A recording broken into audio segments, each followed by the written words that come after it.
نن په دې کم ورځ چې دا او په دې ورځ باندې سید الله صاحب ګلونو ماشومانو تاسو یو پروګرام جوړ کړی دی نو دوی خو زمونږ شکریا ادا کړه خو زه د دوی ډېره زیاته شکریا ادا کوم ګلونو ماشومانو قید اعظم 25 دسمبر باندې د هغه د ولادت ورځ مناویږي څنګه چې زمونږ یو ګل ماشوم خبره وکړه نو چې تاریخ وګوري دا خو برصغیرو په دې برصغیر باندې زموږ مسلمانانو زر کاله حکومت کړی دی د زرو کالو نه بعد چې مونږه د افراتفری ښکار شوي مونږه مسلمانان چونکې نو بیا نور خلک راغلي څه وخت کې سیکان راغلي څه وخت کې چې کوم دی نو انګریزان راغله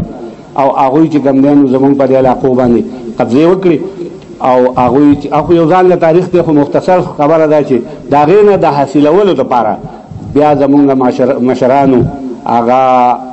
د هندوانو خپل لیډرانو زموږ خپل د مسلمانانو خپل لیډرانو دا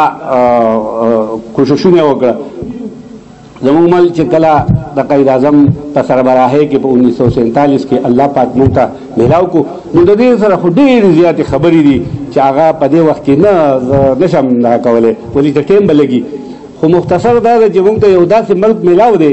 چې هغه د یو ګل ماشوم وي که نه چې موږ باندې قرض دی که موږ زه په خپله ځان یاد کړو نو موږ ټول داسې یو چې په موږ باندې د دې ملک